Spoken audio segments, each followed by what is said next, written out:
Welcome back to Toy Creek Farm. This week, kids are still sick. So now Lainey, our middle child, is dealing with fevers. So still kind of not doing a whole lot around here. But what we did do this week was clean out our deep freeze because we had pigs coming back from the butcher. We needed to make room.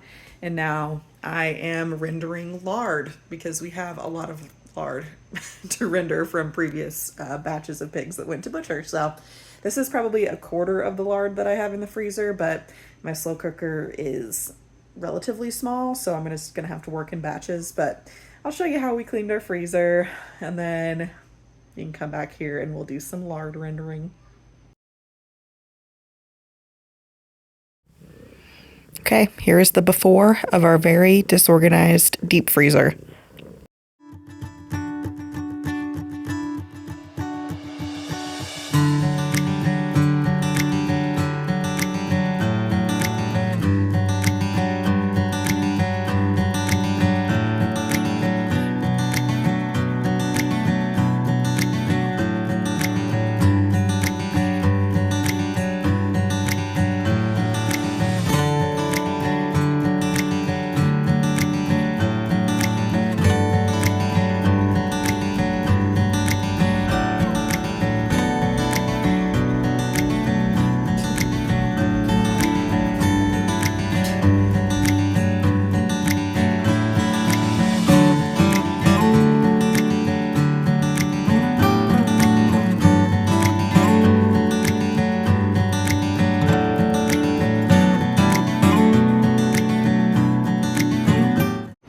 Phew, here's the after.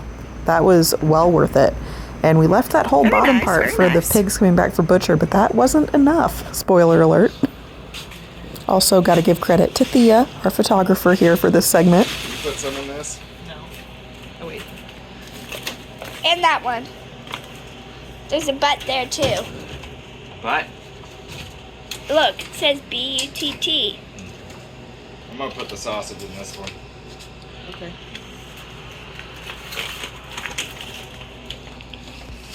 Can eat a lot of pork. Oh yeah. Probably needs eating.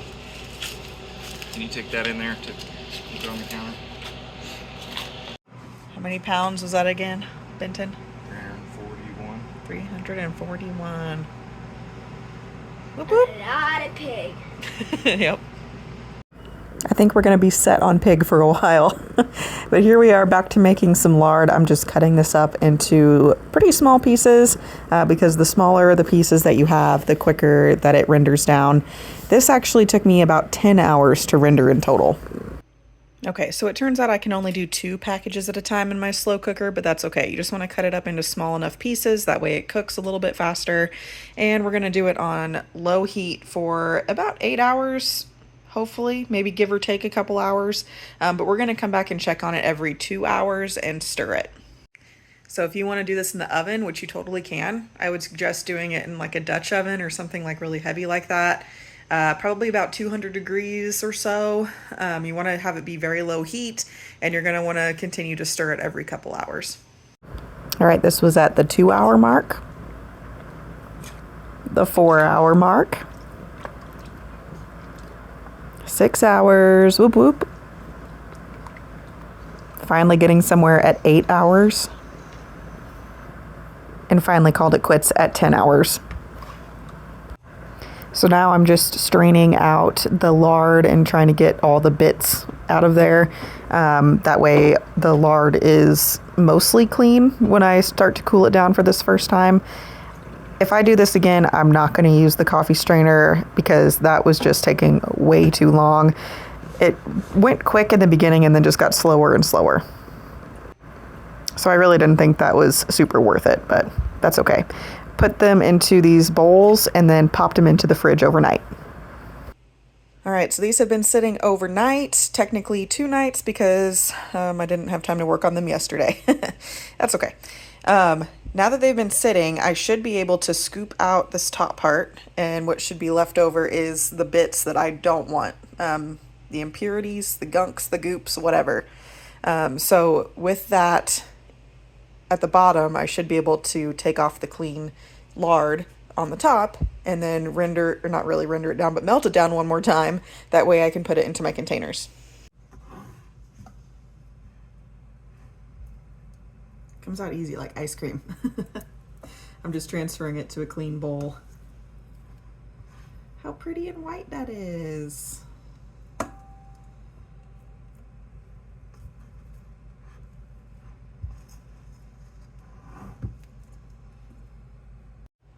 So I did a pretty good job on this first round of getting most of the stuff strained out as I was pouring it in. This one, you can tell it's a little bit more brown on the bottom. So that's the impurities that I'm trying to get out. So I'm going to leave those in the bottom of the bowl. I'm going to clean these two out, and then I'm going to put this over a double boiler. And the reason I'm trying to get the brown bits out is so that it keeps longer. When you have more of the impurities in there, it goes rancid faster.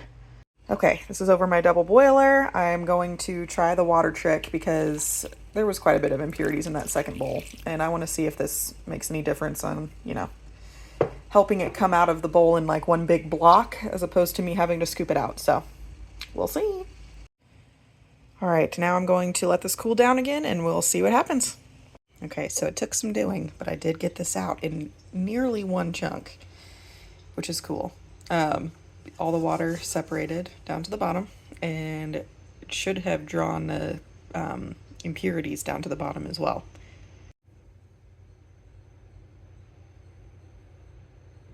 It's really not that bad. All right, I'm just gonna melt this down one more time. I've got my double boiler going, and then I'm just gonna put it into my containers. All right, now I'm just gonna let these cool, and that's that. We've got some cooking oil. Anyway, thanks for joining us this week. It's dark outside because it is currently 2 in the morning. Gotta love night shift life. But anyway, hope you guys learned something, and now we've got a whole probably 10 packages left of lard to do in the future.